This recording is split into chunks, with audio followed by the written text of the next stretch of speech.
পাহাড়ের রানী দার্জিলিং, যেখানে বাঙালিরা ছুটি পেলেই ছুটে যায়, বারবার ছুতে পেতে চায় সেই কুঝিকঝিক করা টয় ট্রেন, ঘুরে বেড়াতে চায় মেলে, দেখতে চায় কাঞ্চনজঙ্ঘা। তবে দার্জিলিং গেলে থাকবেন কোথায়? ট্যুরিস্ট ডেস্টিনেশন আজ খোঁজ দেবে এক অনন্য সুন্দর হোটেলের, যা একেবারে মেলের কাছে অবস্থিত, যেখানে রয়েছে বিভিন্ন ধরনের রুম, খেতে পারবেন বিভিন্ন ধরনের বাড়ির খাওয়া দাওয়া একেবারে কম খরচায়, যেখান থেকে পায়ে হেঁটে আপনারা ঘুরে নিতে পারবেন মেল, ঘুরে আসতে পারবেন গ্লিনারির সেই জায়গাগুলো যেখানে কেক পেস্ট্রির গন্ধে মম হয়ে থাকে, খেতে পারবেন বিভিন্ন ধরনের লবণীয় পদ, যেখান থেকে রাতের দার্জিলিং অনবদ্য। তাছাড়া হোটেল থেকে পায়ে পায়ে ঘুরে আসতে পারেন অবজারভেটরি, দেখতে পারেন প্যাগোডা, রয়েছে অনন্য সুন্দর ঝর্ণা, চা বাগান থেকে অবশ্যই দেখে নেবেন বাতাসিয়া লুপ এবং বেশ কিছু মনাস্ট্রি, সব কিছুই একেবারে হোটেলের কাছে। কোথায় এই হোটেল, কিভাবে যাবেন, কিভাবে বুকিং করবেন, কতই বা খরচাপাতি, যাবতীয় তথ্য নিয়ে ট্যুরিস্ট ডেস্টিনেশন আজ পাহাড়ের রানী দার্জিলিংয়ে।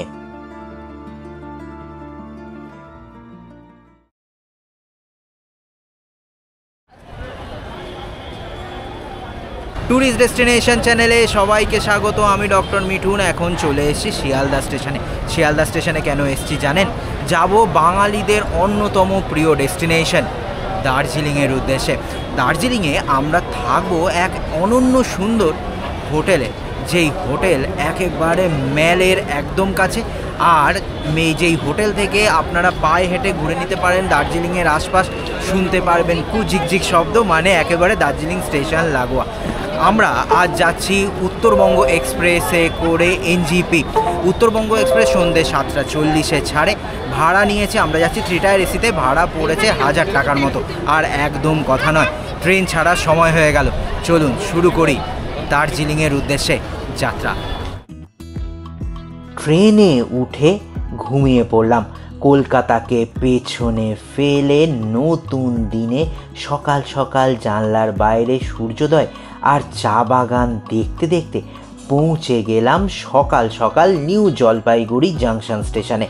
আর নিউ জলপাইগুড়ি জাংশন স্টেশনের বাইরেই রয়েছে শেয়ার গাড়ি স্ট্যান্ড, বা আপনারা গাড়ি বুক করেও যেতে পারেন। আমরা 3000 টাকার বিনিময়ে চিরিং ভাইয়ের গাড়ি করে এখন পেরিয়ে যাচ্ছি সুকনা ফরেস্ট। চিরিং ভাইয়ের সাথে আমরা নর্থ বেঙ্গল আসলেই ঘুরে বেড়াই, খুব ভালো ড্রাইভার, এবং উনার ফোন নাম্বার আমি দিয়ে দিলাম ডেসক্রিপশন বক্সে আপনাদের সুবিধার জন্য। ওই দেখুন দূরে দেখা যাচ্ছে পাহাড়ের শ্রেণী। নিউ জলপাইগুড়ি থেকে দার্জিলিং যাওয়ার জন্য রয়েছে টয় ট্রেনও, ভাড়া পড়বে এক একজনের 1400 টাকা করে, সময় লাগবে 7.5 ঘন্টা। তবে রিজার্ভেশন পাওয়াও কষ্টসাধ্য, তাই বেস্ট উপায় হচ্ছে গাড়ি বুক করে আরাম করে পৌঁছে যাওয়া দার্জিলিং। আমরাও পার করে গেলাম কার্শিয়াং স্টেশন। প্রাণের প্রিয় দার্জিলিংয়ে যেতে যেতে মেঘের খেলা, বৃষ্টি আর পাহাড়, সেই সব দেখতে দেখতে আমরা প্রায় চলে এসেছি ঘুমের কাছাকাছি। তবে খুব খিদে পেয়েছে বলে রাস্তার ধারে পাহাড়ের ঢালে এক দোকানে 8 মাইলে দাঁড়িয়ে পড়লাম, করে নেবো ব্রেকফাস্টে অবশ্য দার্জিলিং এসছে বলে গরম গরম চিকেন মোমো রয়েছে, স্যুপ এবং চাটনি। আর আপনাদের একটু মোমোখানি ভেঙে দেখাই। এই দেখুন চিকেনের ফিলিংস, অপূর্ব। এইসব খেয়ে রওনা দিচ্ছি দার্জিলিং। ব্রেকফাস্ট করেই উঠে পড়লাম গাড়িতে। এনজিপি থেকে দার্জিলিংয়ের দূরত্ব 73 কিলোমিটার। 3 ঘন্টার মধ্যেই পৌঁছে গেলাম দার্জিলিং স্টেশনের গায়ে। এসেই দেখি স্টিম ইঞ্জিন দাঁড়িয়ে রয়েছে। এ এক অনন্য অভিজ্ঞতা, ঠিক যেন সিনেমার গল্পের মতো। দার্জিলিং স্টেশন থেকে যেই রাস্তা দার্জিলিং ক্লক টাওয়ারের দিকে গেছে, সেই রাস্তায় ঢুকে দ্বিতীয় হোটেলটাই আমাদের আজকের রাতের আস্থানা, যেই হোটেলের নাম Darjeeling hotel milky way. Hotel milky way এক কথায় অনবদ্য ফ্যামিলি হোটেল। বেশ কয়েক ধরনের রুম এখানে রয়েছে। এটি ডবল বেডেড রুম। রুমটি যথেষ্ট সুন্দর পরিপাটি করে সাজানো, এবং যা দরকারি তা হলো রুমের সঙ্গে রয়েছে অ্যাটাচড ওয়েস্টার্ন টয়লেট, এবং যেখানে রয়েছে গরম জলের সুব্যবস্থাও। যারা গ্রুপে আসবেন তাদের জন্য রয়েছে অনেকগুলি বড় রুম। এইটি দেখুন একটি 6 বেডেড রুম। এই রুম যথেষ্ট বড়, যথেষ্ট স্পেসিয়াস এবং অবশ্যই রয়েছে অ্যাটাচ ওয়েস্টার্ন টয়লেট, যেখানেও পাবেন 24 ঘন্টা গরম জল, আর ওয়াশরুমও যথেষ্ট বড়। এছাড়া এইখানে রয়েছে বেশ কয়েকটি ভিউ রুমও। এইটাই দেখুন একটি ভিউ রুম, খুব সুন্দর, দুটো ডবল বেডেড খাট রয়েছে, রয়েছে আলাদা করে বসার জায়গা, পুরো উডেন ইন্টেরিয়ার এবং অনন্য সুন্দর রয়েছে এখানকার ওয়াশরুমও। এছাড়াও আরও ওপরে রয়েছে কয়েকটি আরও ভিউ রুম, কিন্তু এইগুলো সবই ডবল বেডেড ভিউ রুম। আমি একটি ডবল বেডেড ভিউ রুমে এখন প্রবেশ করলাম। এই রুমও যথেষ্ট বড়, রয়েছে বড় টিভি, আলাদা করে বসার জায়গা এবং সঙ্গে রয়েছে western toilet.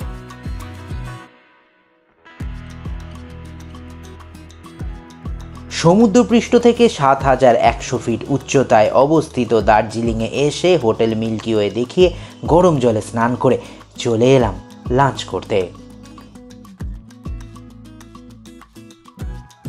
Hotel milky way কিন্তু সত্যিই অসাধারণ। কলকাতা থেকে এসে দার্জিলিংয়ের টয় ট্রেন, দার্জিলিং স্টেশন ঘুরে হোটেলে এসেছি। হোটেলের যত ধরনের রুম আছে আপনাদের সব কিছু দেখিয়েছি, ভিউ, নন ভিউ আর যাবতীয় সব কিছু। আর এখন সময় হয়ে গেছে লাঞ্চের। লাঞ্চে দেখুন কি কি রয়েছে। রয়েছে গরম গরম ভাত, এখানে রয়েছে আলু ভাজা, রয়েছে লঙ্কা পেঁয়াজ, রয়েছে গরম গরম ডাল, এটা রয়েছে বাঁধাকপির তরকারি, রয়েছে রুই মাছের কালিয়া এবং চাটনি। খাওয়া শুরু করছি। এই হচ্ছে ডাল, দেখুন এখন গরম গরম ডাল। দার্জিলিংয়ের এরকম ভেজা ভেজা ওয়েদারে এরকম গরম ডাল কিন্তু একদম জমে যাবে। আর তার সঙ্গে অবভিয়াসলি লাগবে যেটা, সেটা হচ্ছে আলু ভাজা। তো একটুখানি ডাল দিয়ে খাওয়া শুরু করলাম। একেবারে বাঙালি রান্না, সব কিছু বাঙালি, মনেই হবে না দার্জিলিংয়ে এসে পাহাড়ি সব কিছু খাচ্ছি, একেবারে ঘরোয়া রান্না। এবারে একটু বাঁধাকপি খেয়ে দেখাচ্ছি। এই হচ্ছে বাঁধাকপি আর আলুর তরকারি।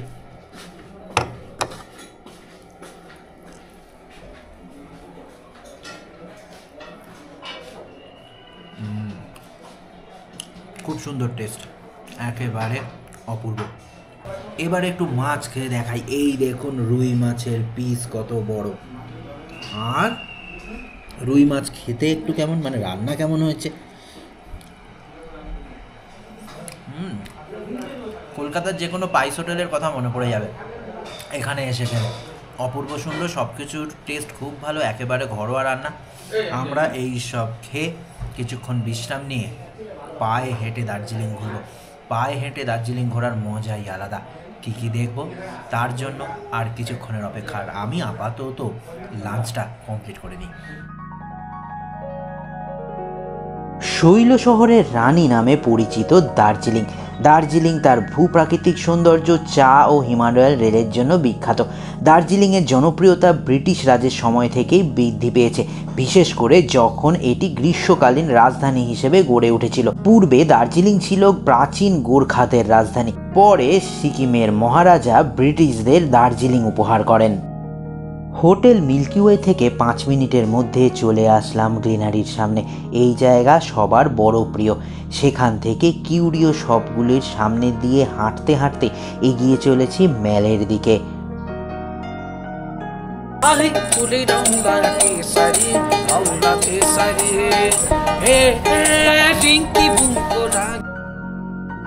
ব্রিটিশ স্থাপত্যশৈলী, চায়ের সঙ্গে কেক আর পেস্ট্রির গন্ধ, আর তার সঙ্গে পাহাড়ি উষ্ণতা, এই হচ্ছে ম্যাল। কি সুন্দর লাগছে পাখিদের ওড়া, ঘোড়ায় চড়ে বেড়াচ্ছেন মানুষজন, রং বেরঙের সোয়েটার পরেছেন সবাই। এই হচ্ছে অনন্য সুন্দর ম্যালের অভিজ্ঞতা। ম্যাল থেকে পায়ে হেঁটে আপনারা ঘুরে নিতে পারেন চারপাশ। আমরা এখন যাচ্ছি রাজভবনের দিকে। পথে পড়ল আই লাভ দার্জিলিং। সত্যিই তো, আমরা সবাই দার্জিলিংকে ভালোবাসি, তাই দেখতে দেখতে আর একটু সামনের দিকে এগিয়ে চলা। এখানেই রয়েছে Saint Andrews church. Saint Andrews church 1843 সালের নভেম্বরে প্রতিষ্ঠিত। এটি দার্জিলিংয়ের প্রাচীনতম গির্জা। 1867 সালে একটি বিধ্বংসী বজ্রপাতের কারণে প্রচুর ক্ষতি হয়েছিল এই চার্চের। পরে 1873 সালে পুনর্নির্মাণ করা হয়। সেন্ট অ্যান্ড্রুজ চার্চের ক্লক টাওয়ারটি 1883 সালে নির্মিত। চার্চ দেখে আর একটু সামনে এগোতেই আমরা চলে আসলাম দার্জিলিংয়ের রাজভবনে, পশ্চিমবঙ্গের রাজ্যপালের গ্রীষ্মকালীন রাজভবন এটি। রাজভবনের ডান দিক থেকে যেই রাস্তাটা চলে গেছে সেই দিকেই গেলে আমরা পৌঁছে যাব অবজারভেটরি হিলের। চৌরাস্তা স্কোয়ারের কাছে এই অবজারভেটরি হিল বা পাহাড় অবস্থিত। এখান থেকে আকাশ পরিষ্কার থাকলে কাঞ্চনজঙ্ঘা ছাড়াও অনেকগুলি তুষারাবৃত পর্বত আপনারা দেখতে পারবেন। ভুটিয়া বস্তি মঠ আগে এখানে ছিল, আর এর পাশেই রয়েছে মহাকাল মন্দির। এই স্থানে বসে আয়েশ করে অনেকক্ষণ সময় কাটিয়ে দিতে পারবেন আপনারা।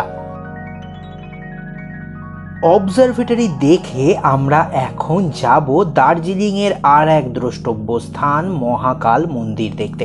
মহাকাল মন্দির যেতে যেতে আপনার কখনো মনে হবে এটি একটি বুদ্ধিস্ট মনাস্ট্রি, আবার কখনো মনে হবে না এটি একটি শিবের মন্দির। মানে হিন্দু এবং বৌদ্ধদের উভয় ধর্মের মানুষেরাই আসেন এখানে। একটু ইতিহাসটা বলি। এইখানে এখন যে মহাকাল মন্দির বা মহাকাল ধাম রয়েছে, প্রাচীনকালে দুর্জয় লিং নামে একটি গুম্ফা ছিল, যা 1765 খ্রিস্টাব্দে দুর্জয় লিং দ্বারা নির্মিত হয়েছিল। পরবর্তীকালে গোর্খা সেনার আক্রমণে সেই গুম্ফা ধ্বংসপ্রাপ্ত হয়ে যায়। তবে 1782 খ্রিস্টাব্দে এই মন্দিরটি পুনর্নির্মাণ করা হয়। এই মন্দির জুড়ে রয়েছে বিভিন্ন ধরনের স্তূপ, নানা রঙের পতাকা, বৌদ্ধ চক্র এবং ঘণ্টা। তাছাড়া চারদিকে পাইনের ছাওয়া আর মেঘেদের খেলা দেখতে দেখতে এই মন্দির অনবদ্য। মহাকাল মন্দির দেখে চলে আসলাম মেলে, যেখানে রয়েছে ভানুভক্তের মূর্তি। এই দেখতে দেখতে দেখি মেঘ আস্তে আস্তে ঢেকে ফেলছে মেলকে। এই দৃশ্য দেখার জন্যই তো বারবার দার্জিলিংয়ে ছুটে আসা। ঠিক যেন মেঘের রাজ্য মেল, এত সুন্দর লাগছিল, ভাষায় বর্ণনা করতে পারবো না। পুরো মেল মেঘের খেলা দেখতে দেখতে সন্ধে নেমে এলো। কিউরিও সবগুলো আস্তে আস্তে যেন ঘুমের দেশে যাওয়ার প্রস্তুতি নিচ্ছে। তাই আমি চলে আসলাম গ্লিনারির দিকে।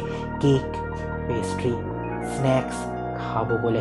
চারদিক এত লোভনীয়, এত সুন্দর কেকের গন্ধ চারদিকে, মনে হচ্ছিল আমি যেন এক ফেয়ারি টেলের দেশে চলে এসেছি।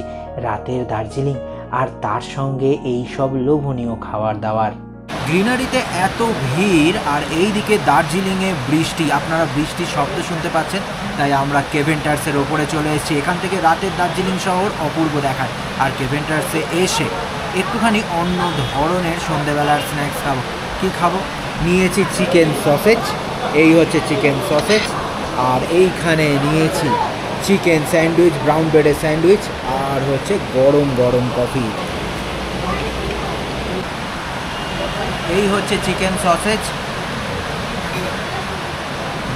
অপূর্ব ভালো, সত্যি খুব ভালো।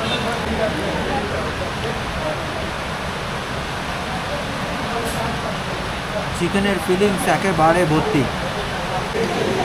এরকম ওয়েদারে কফি ছাড়া একদমই চলে না। কফি খেয়ে রাতের দার্জিলিং শহরকে একটু পেছনে ফেলে আমরা ফিরে যাব আমাদের হোটেলে।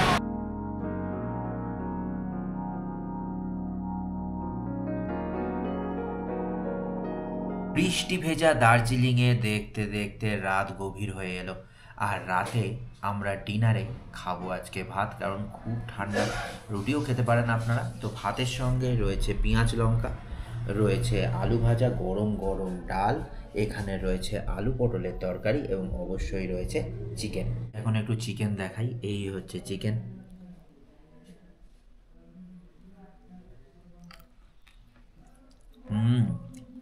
খুব ভালো টেস্টি, ইয়ামি, টপ করে ঝোল পড়ছে। আপনারা রুটিও খেতে পারেন এর সঙ্গে। এবার এই ডিনার এর প্যাকেজ কি, খরচা কী কী, রুমও ভাড়া নিতে পারেন। এক ধরনের প্যাকেজ আছে, আরেক ধরনের প্যাকেজ আছে শুধু ব্রেকফাস্ট নিয়ে, আরেক ধরনের প্যাকেজ আছে ব্রেকফাস্ট আর ডিনার নিয়ে রুম। এই প্যাকেজটা কেন থাকে? কারণ সারাদিন বাইরে ঘুরবেন, বাইরে খাবেন, তার জন্য আরেকটা প্যাকেজ আছে লাঞ্চ, ডিনার, ব্রেকফাস্ট সঙ্গে রুম পার হেড। খরচা কত, যাবতীয় তথ্য আজকে ডিনার করে ঘুমিয়ে পড়ার পর কাল সকালবেলা জানাচ্ছি।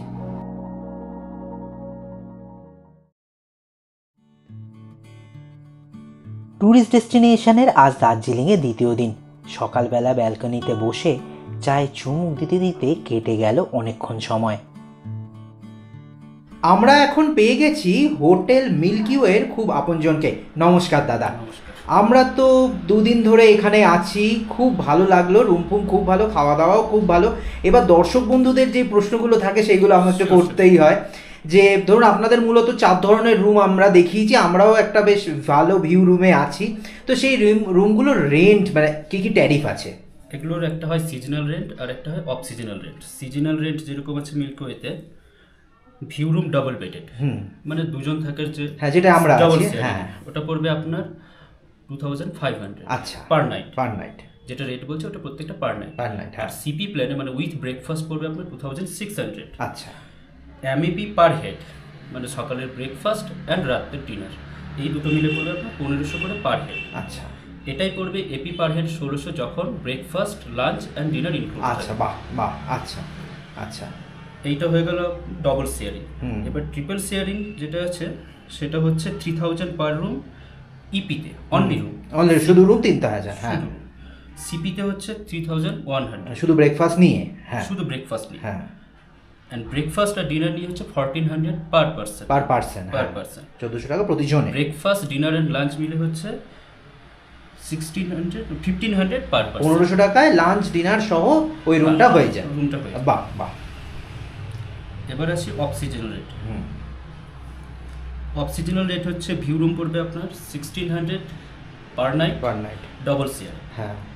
এটাই আপনার উইথ ব্রেকফাস্ট পড়বে 1700 পার নাইট উইথ ব্রেকফাস্ট। হ্যাঁ।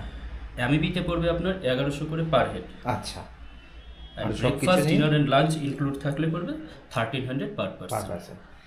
এটা হয়ে গেল আপনার ডবল শেয়ারিং। এবার নন ভিউর ক্ষেত্রে বলছি, নন ভিউ রুমে পড়বে আপনার 1600 1500, উইথ ব্রেকফাস্ট পড়বে আপনার 1700। এমইপি পার পারসন মানে ব্রেকফাস্ট এন্ড ডিনার মিলে পড়বে 1000 পার হেড। বাহ, যথেষ্ট কম। আর এপি প্ল্যানে ব্রেকফাস্ট, ডিনার এন্ড লাঞ্চ মিলে পড়বে আপনার 1200 করে পার পারসন। আচ্ছা, বাহ। আর বাকি যেই রুমগুলো আছে এগুলোই একটু 19-20 আমি ডেসক্রিপশন বক্সে সব দিয়ে দেবো। মানে 1000 টাকায় দার্জিলিংয়ের বুকে বসে 3 বেলা খাওয়া দাওয়া, ব্রেকফাস্ট, লাঞ্চ, ডিনার আর এত সুন্দর রুম একমাত্র পেতে হলে আসতেই হবে হোটেল মিল্কি ওয়েতে। আচ্ছা, এইবার ট্যারিফ তো মোটামুটি বোঝা গেল দাদা। এবার বুকিং করবেন কি করে? যে আপনাদের ফোন নাম্বার দেখতেই পাচ্ছেন দর্শক বন্ধুরা, এই ফোন নাম্বারেও যোগাযোগ করলে অবশ্যই যোগাযোগ করতে পারেন। ঠিক আছে দাদা, খুব ভালো লাগলো, থ্যাংক ইউ।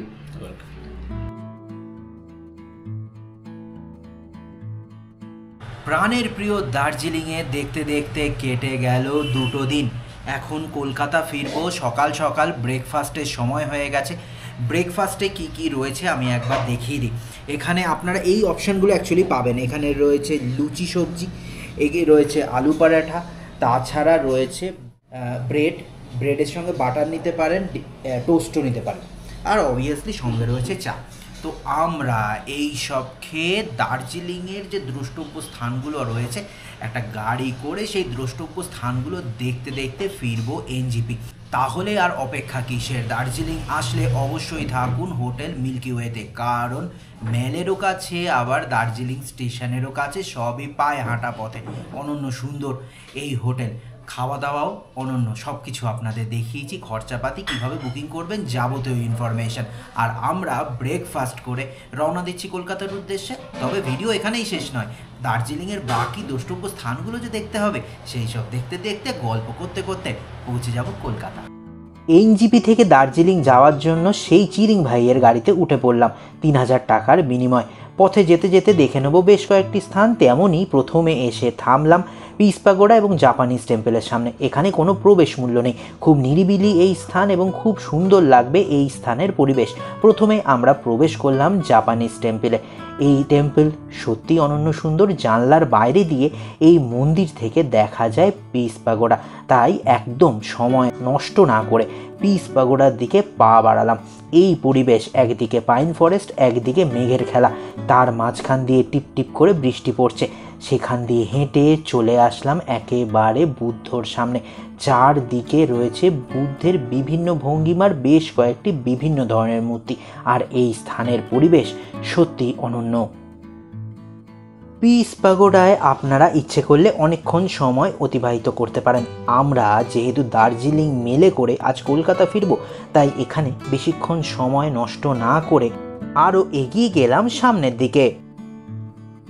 মেঘের মধ্যে দিয়ে আমাদের গাড়ি এগিয়ে চলেছে। আমরা চলে এসেছি দার্জিলিংয়ের আরেক বিখ্যাত স্থান রক গার্ডেন দেখতে। রক গার্ডেনের প্রবেশ মূল্য 20 টাকা জনপ্রতি। এখানে রয়েছে এক অনন্য সুন্দর ঝর্ণা, যেখানে আপনার সারাদিন প্রায় কাটিয়ে দিতে পারবেন এবং ঝর্ণাকে কেন্দ্র করে আঁকাবাঁকা পথ উঠে গেছে ঝর্ণার আশেপাশে। এখানেও আমরা বেশ কিছুক্ষণ সময় অতিবাহিত করলাম। আর বেশিক্ষণ সময় কাটানো যাবে না, কারণ হাতে একদম সময় নেই। তাই রক গার্ডেনকে বিদায় জানিয়ে আবারও উঠে পড়লাম গাড়িতে। আমাদের গাড়ি এখন পাইন জঙ্গলের মধ্যে দিয়ে এগিয়ে এসে থামলো এক অনন্য সুন্দর নিদর্শন, যার নাম বাতাসিয়া লুপ দেখার জন্য। বাতাসিয়া লুপ প্রবেশ করার জন্য আপনাকে দিতে হবে 20 টাকা জনপ্রতি। এটি একটি লুপ বা সরপিল রেলপথ, যা অনন্য সুন্দর। এখান থেকে আপনি আকাশ পরিষ্কার থাকলে দেখতে পাবেন কাঞ্চনজঙ্ঘা, দার্জিলিং শহর এবং আরও আশপাশের পাহাড়ি উপত্যকা। এটি চালু হয়েছিল 1919 সালে। বাতাসিয়া লুপ দেখে আমরা চলে আসলাম ঘুম স্টেশনের কাছে অবস্থিত ঘুম মোনাস্ট্রি দেখার জন্য। এই মোনাস্ট্রির পরিবেশও অনন্য সুন্দর। সকাল সকাল এসেছি, তাই খুব ভালো লাগছে। আর এই মোনাস্ট্রির মধ্যেই রয়েছে এক 15 ফুট উচ্চতার বিশাল বৌদ্ধ মূর্তি। আর মঠের ভেতরের পরিবেশও এক কথায় অনন্য। এই সব দেখে পাশে রয়েছে ঘুম স্টেশন, যা ভারতবর্ষের সবথেকে উঁচু রেল স্টেশন এই ঘুম স্টেশন। ঘুম স্টেশন দেখে আমরা এখন ফিরবো এনজিপি। তাহলে দার্জিলিংয়ে কি দেখবেন, কোথায় থাকবেন, কত খরচাপাতি, কিভাবে ঘুরলে যাবতীয় সব কিছু দেখতে পাবেন, তার তথ্য আজকের ভিডিওর মাধ্যমে আপনাদের দিয়ে দিলাম। তাহলে আর অপেক্ষা কিসের, দেখতে থাকুন ট্যুরিস্ট ডেস্টিনেশন এরকম আরও ভিডিও পাওয়ার জন্য।